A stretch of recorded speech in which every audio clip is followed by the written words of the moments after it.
Okay. Hey, it's that time, and we're back. Actually, it's not quite that time. It's not quite that time. We have 1 minute. Oh. Well, what's it doing making all that? Well, we are live. We're here. Maybe we're just not official yet. Okay. We might be. Right. Besides, we had a couple things that we wanted to share tonight. One is that last week, we made this big deal about how we'd be here this week, even though it was Father's Day. And lo and behold, as you all know, it's not Father's Day. It's Flag Day. Oh, yeah. We meant to say Flag Day. Yeah. That we're going to be here, even though it's Flag Day. Yeah, and I forgot to get my flag. Yeah. Oh, well. Oh, well. So I also wanted to revisit why we're doing this. We are in Yakima, Washington, and we are under quarantine like the rest of the world. And but here in Yakima, we are having a horrendous amount of cases show up regularly. We're going this way instead of going this way. So we're still in phase 1, and it's not looking like phase 2 is going to happen real soon. So anyway, that's why during this time we thought that it would really be a good time to read our book and get it out there for people to read chapter by chapter, listen to chapter by chapter, and provide some backstory. In Spite of Us. Yes. A love story about second chances. Okay. Okay. We were scheduled for a book reading. Didn't happen because of this pandemic. Hopefully there will be some when things open back up, and we will have a chance at our local bookstore, Inklings, to read to the public face to face rather than this thing. Right. Yeah. Right. So, yes,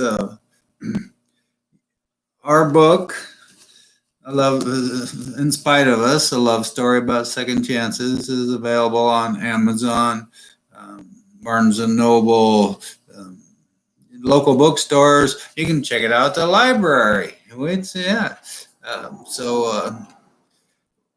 And every other week, so that'll be next week, we're going to have a drawing for a free book. For this free book, it's Chicken Soup for the Soul, 101 Feel-Good Stories. Laughter is the best medicine. And one of the stories in here is written by my favorite author, Deb.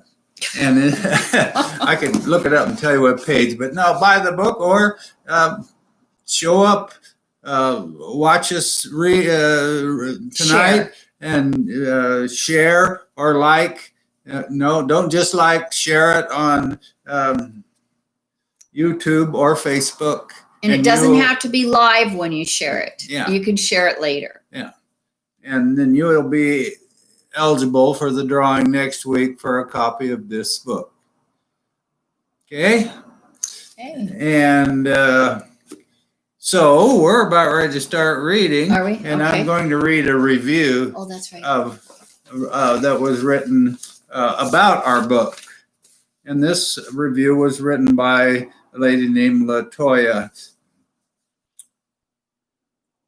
Super inspirational. A book that should be a movie. God is invisible, but can be seen throughout this beautifully gritty witness and love story, In Spite of Us. Love is not as neat and nice as Hollywood would have us believe. Rather, the Palmers offer a glass house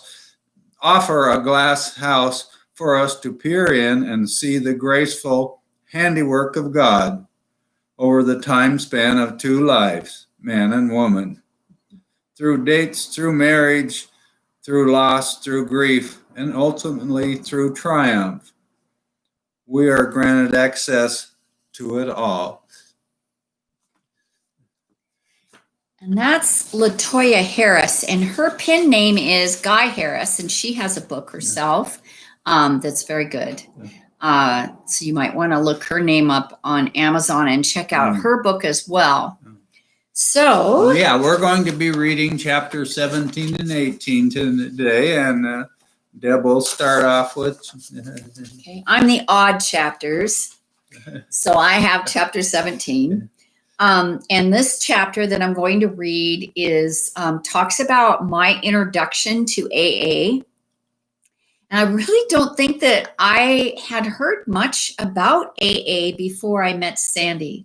I'm not even sure I knew it existed. The only thing that I knew about alcoholics was from a movie that I loved with Jack Lemmon in it called The Days of Wine and Roses. And so that was my idea of an alcoholic, which was pretty over the top. I had no understanding of addiction and the associated behaviors with that. I knew nothing. I couldn't believe that there were so many people who not only couldn't hold their liquor, but had made the wildly unimaginable conscious choice to abstain. That was bizarre. I was really curious about God, or at least the God they talked about in AA, because I'd never really heard anybody talk about God in that way.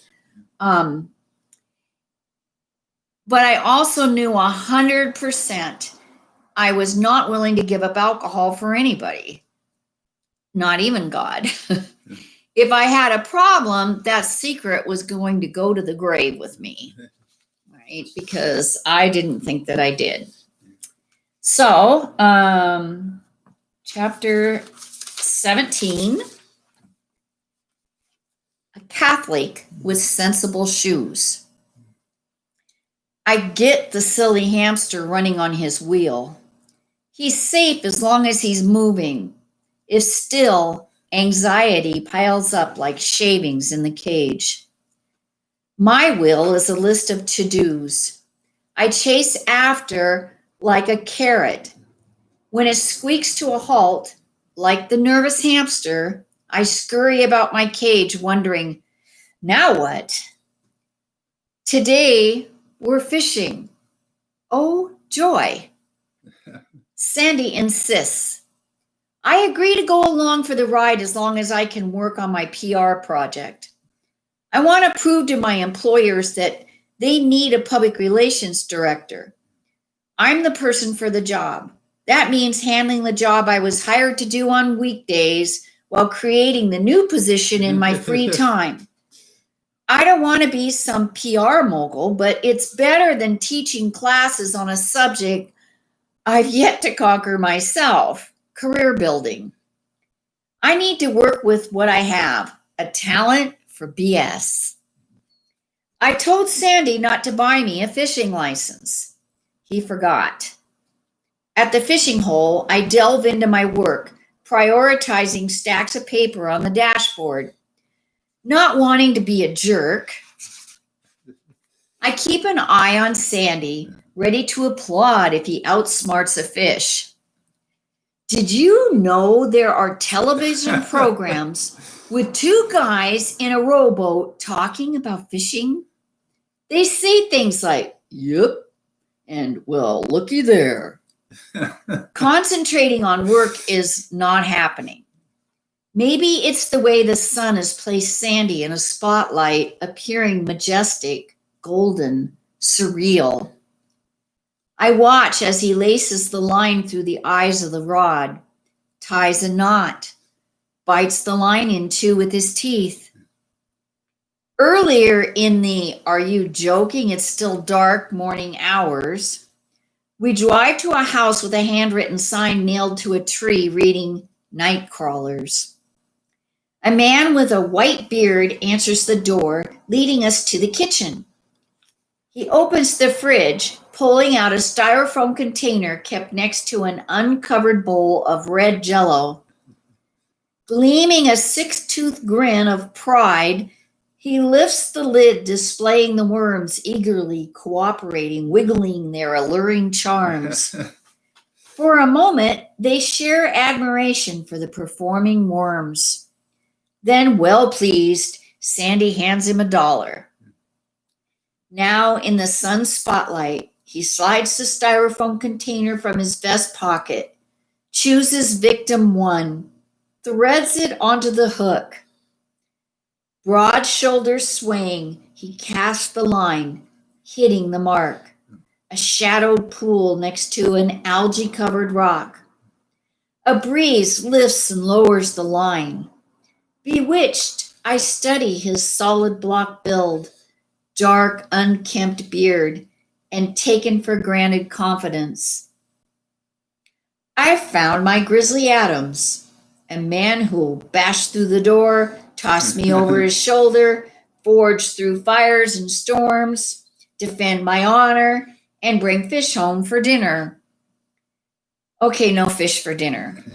He's a catch and release guy, petting the fish before putting it back in the stream slightly maimed. I don't deserve a man like him and wonder when this gig is up. Soon he'll catch on to the lies and portrayals of innocence, running away to catch, pet, and release a lower maintenance damsel in distress. Work is still not happening. I decide to give fishing a shot. The sun-baked boulders and grassy patches look like prime snake territory to me. As per my humble request, he slays a worm, handing me the pole ready and waiting. I cast the line, then wait forever while he untangles it from the tree behind me. He overreacts to the fluke accident, sending me upstream with a fresh worm on my hook. I tiptoe back through the snake-infested grass, balance my pole on a rock, worm dangling in the stream, and light a smoke. While fumbling for matches, my pole rolls off the rock. I grab it, relieved to have saved it from sailing down the current. Lo and behold, there on the hook flaps a frantic fish. Just like that. Yep, well, looky there. Driving home, I can tell he thinks he's got himself a new fishing convert. I should have hidden my exuberance over the fish. Strangely, in his head, my moment of fishing tolerance translates to the likelihood that I will love car racing. And he says my mind works in strange ways. For 5 years straight, he's made the Dirt Cup sprint car races in Skagit Valley. His selling pitch is pitifully off the mark. Cars crashing, soaring into triple flips, and flying over fences. You wear safety goggles because you're sprayed with dirt, thus the charming name. If you're lucky, you could get hit on the head with a lump of track clay. It's super loud. You'll love it. After the race, we can hang out in the pit if you want to. I'm picturing dirt clumps in my hair, a dusty hot dog, sitting amongst bloodthirsty fans roaring for another crash. I'm ready to confess that although this sounds charmingly gladiator-esque, I must decline when he puts his arm around me saying, I really want to share this with you. At home, relaxed from fishing, I cozy up on the sofa next to Sandy. One of his talents is entering a full snore nap in 5 seconds or less. As I listen to the comforting drone, my last waking thought is gratitude for a man I respect, admire, and like. I wake with 30 minutes to shower and get ready for tonight. We're going to some AA event, a special one that allows non-alcoholic riffraff like me to attend. Tonight's speaker is Sister B. Nicknames are vogue in AA. The stupider, the better, like Ill Phil, Diamond Dick, Neil the Wheel. Arriving early, by my standards, we searched for a place to park near the church, settling for a makeshift angle squeeze about a block away. I stay with the smokers out front while Sandy attempts to score some seats inside. He's grumpy because I balked when he said we needed to be early or risk standing room only. How was I to know Yakima's the drunk hub of the universe? Finishing my smoke, I walked through the groups conversing in growly smoker voices, laughing and stifling coughs. Inside, I see Sandy waving me over to a table where 2 chairs have been squeezed in. The meeting begins with a reading from the big book. It's not really a big book. And the Serenity Prayer. It's kind of a nice prayer if you like that sort of thing. Next is a countdown where each person stands when they hear their sobriety time called. They started with 50 years. At 41 years, one guy stands to much applause. There's no takers again until 34 years, followed by a few trickling down until the momentum builds from scatterings to bevies to a herd as they reach 1 year and then 30 days. At the 1 day mark, 1 woman and 2 men stand with over-the-top applause. When the room quiets, the speaker, Sister B, is introduced. I'm surprised that the sister tag is no nickname. She's Catholic, wearing sensible shoes and looking like Corrie ten Boom's sister. I'm fascinated. Her story of lies, deceit, brokenness, and hope keep me seated, suppressing the need to go have a smoke. I'm amused that a non-alcoholic like myself can relate to most of what she shares. But the one resonating thought bomb for me was, if drinking causes problems and you continue to do it, that's the difference between the alcoholic and a normal person. After that statement, my thoughts wandered to my drinking style. Does it cause me problems? Wait, isn't that kind of a stupid question? Like, what came first, the chicken or the egg? Obviously, when not drinking, there's less chance of disaster, but fun is not banging down the door either. I know my relationship with Sandy has stalled my party life. Hanging on the outskirts of sobriety, I've witnessed some charming aspects of this dry lifestyle. For certain, it's a good option for others in my life, like Danny. Sister B's problem theory fits my brother's pattern perfectly.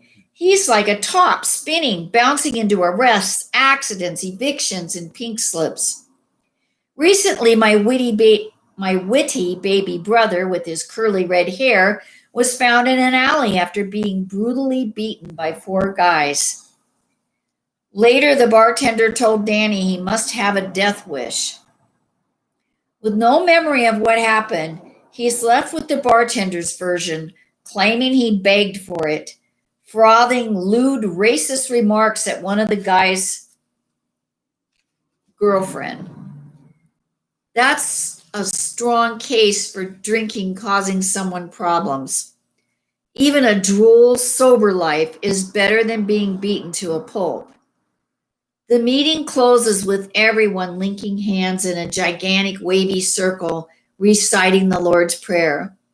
With both hands held hostage on either side, I'm embarrassed when tears drip down my face.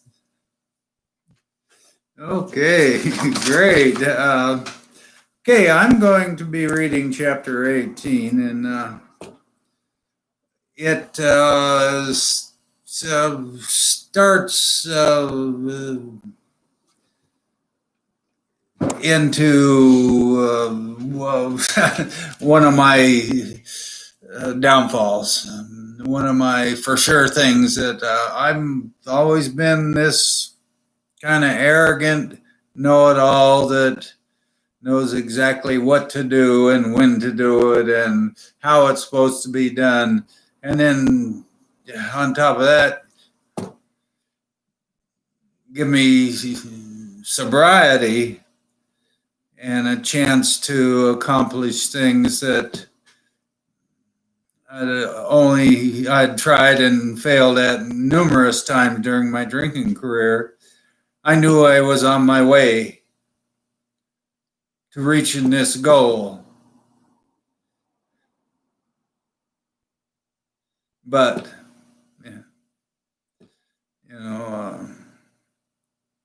I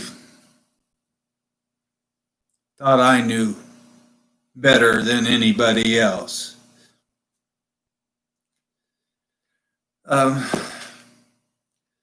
This chapter ends with talking about my last drunk and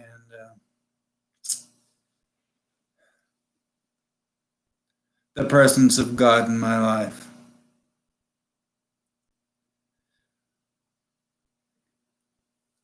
And I know today that I had to go through everything I had to go through to get to where I am today.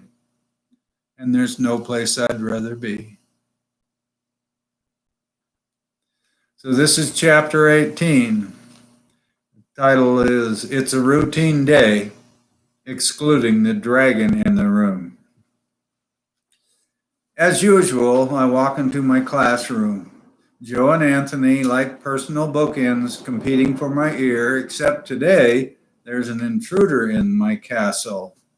I'll be observing your class today, says the dragon lady, extending her hand. Just pretend I'm not here. Meeting her handshake, I hope my smile hides my annoyance. She drags a chair to the back of the room under the clock, sitting cross-legged, holding a notebook. I hand her a copy of today's lesson plan, also written on the whiteboard. Surprisingly, I'm not nervous.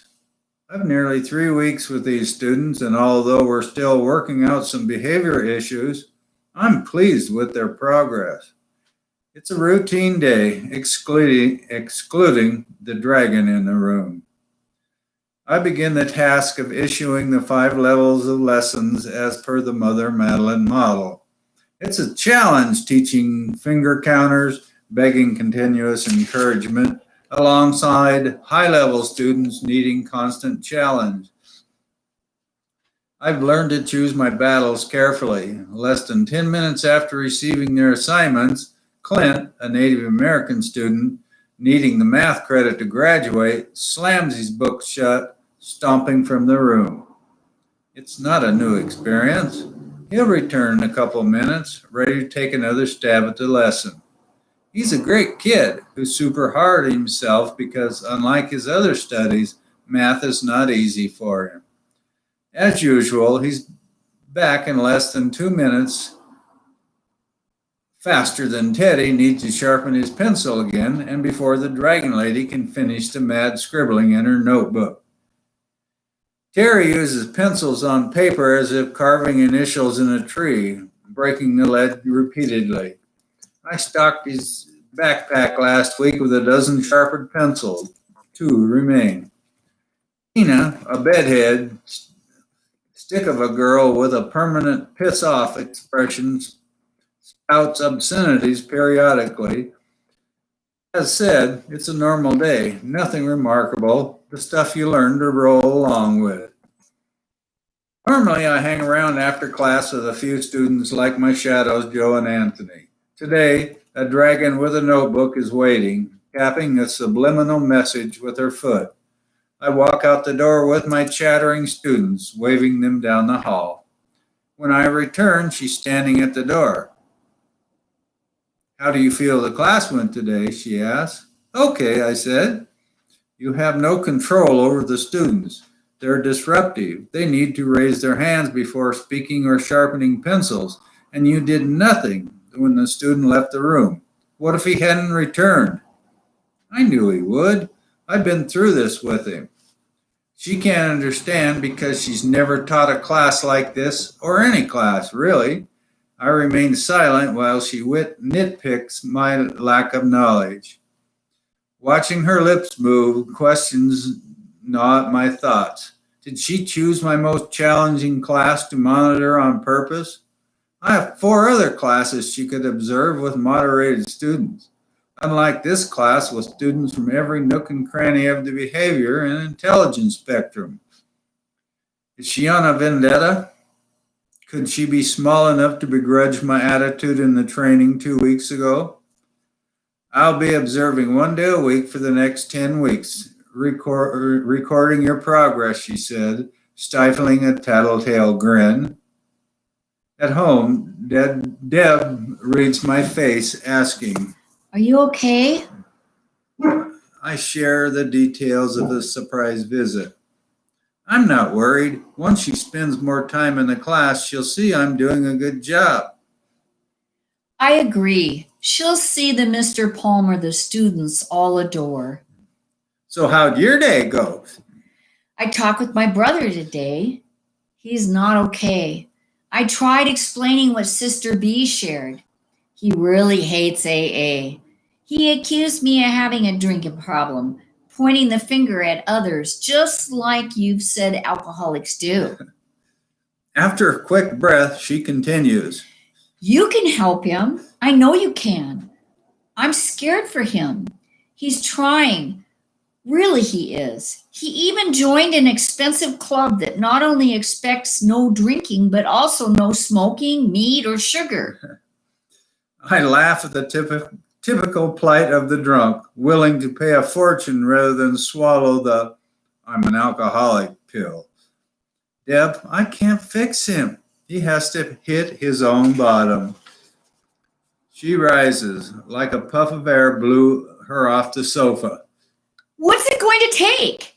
If you don't do something, his bottom is going to be a grave. It takes what it takes. That was not what she wanted to hear. There's nothing I can say or do. Just wait out the Tasmanian devil fit, spinning, cursing, demanding action. A full-blown tantrum. I only know what it took for me and what others have said it took for them. It's an event, the day, time, and outcome known by God alone. For me, the beginning of the end happened 5 p.m. Tuesday, closing time in the tire shop I managed. I'd taken an after-hour service call for an orchard 30 miles out at Tanham. Nothing out of the ordinary, a day like any other. Boy, St. George, let's go fix a tractor tire, I say to the new guy, whose real name is Steve St. George. We need to pick up an inner tube at the warehouse. Hired less than a week ago, he's eager to please. After loading the service truck with our tools, I drive to the Louisville Tavern, a block from the shop, for a 6-pack. I regret asking what he drinks, because now I'm stuck drinking Miller Lite. By the time we pick up the inner tube, our 6-pack is gone, with me drinking 4 to his 2. I pull into a convenience store and wrote to the orchard for 6-pack number 2. When I return, Boy St. George is behind the wheel. I hop in the passenger side, unscrew the top off a beer, handing it to my chauffeur. We claim victory over the tractor tire, returning to the shop around 7 p.m. I finish my 5th beer of the pack, waiting for him to drink his. He declines the offer to join me at the Louisville, something about needing to get home. At the bar, I motion for Jane, a new bartender on my get-to-know list. She's a generic bartender, the type you could meet at Safeway or church and know she works in a bar. I pop open the first Rainier, the second, and a third. Next memory is driving on the freeway, wondering why the exit sign reads Granger, Mabton. I know I don't want to go there, but I can't think where I was heading. At the exit waits a cop car. I drive by, watching in the rearview mirror as he follows me like toilet paper stuck to my shoe. And sure enough, the lights flash, and I know I'm screwed. What's the problem? He asked as I get the window rolled down. I missed my exit. You were going 35 miles per hour. Have you been drinking, sir? Yes. Step out of the vehicle, sir. Step behind the car for a field sobriety test. Don't bother, I say.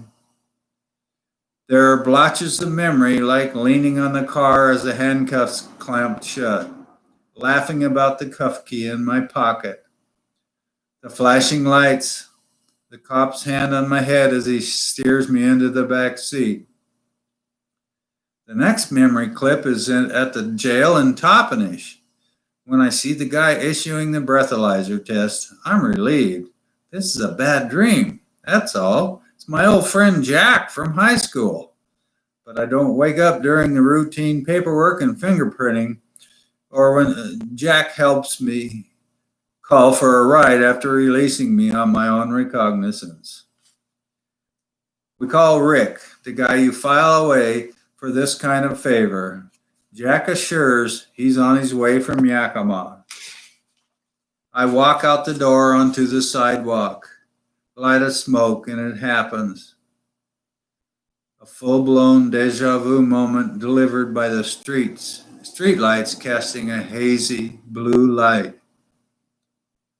An eerie light I'd met, felt, feared, stood in awe of once before. I was driving home after the usual Louisville pit stop. From behind came the flashing lights of a cop car, magnifying what I knew to be fact. I was wasted.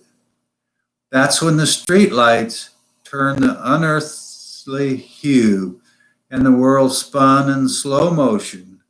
In a still frame moment, I bowed my head, asking, when will it all be over? Pulling to the side of the road, cradled in a surreal fog, I exhaled as the cop passed by, stopping behind a red truck just ahead. Now, once again, the same blue haze fell over the scene, reminding me of that prayer. The night I was arrested in Granger turned out to be my last drunk. It was a night enough was enough, when I thought, maybe it's over. Was it a sign from God? Deb knows my story. I've told her, plus answered the never-ending whys. It's like trying to explain why sticking your fingers in a socket, receiving a jolt of 220 volts of electricity is an okay practice until one day it's not. Doesn't make sense. I don't know why that arrest knocked over the first domino leading to the fall that would save my life. Why didn't it happen when I was suffering DTs, seeing rats? It wasn't DTs or nightmares, suicidal thoughts, or an intense death wish. It was a strange, hazy blue light. It takes what it takes, Deb. That's all I can tell you. When Danny is ready, not a moment before. But Sandy, if you talk to him, tell him your story. There's chapter 17 and chapter 18 of our book. Hope your piqued interest is piqued and you'll pick up and buy our book. You can, here it is. Love story about second chances in spite of us, or the other way around. And if you like our informal reading, go back and start with chapter 1 and catch up. Yeah. And our book's available on Amazon. You can get it in Kindle form or hard or soft cover. and you can get it through Barnes and Noble. It's available at Target, and our locally Inklings bookstore has it, and the library. You can check it out at our Yakima Valley Library. So we invite you to come back every Sunday night at 7:00, and we'll be reading 2 more chapters. And deja vu, next week is Father's Day. Yeah, so we'll be here, And we're going to be here. Yeah, and we'll have a drawing for this book, Chicken Soup for the Soul. So please share this Yeah. so that we know that you're out there and your name could be put in the drawing. Share it on Facebook or Facebook. yeah. Okay. Thanks for being here. All right. Yeah. Good night. Good night.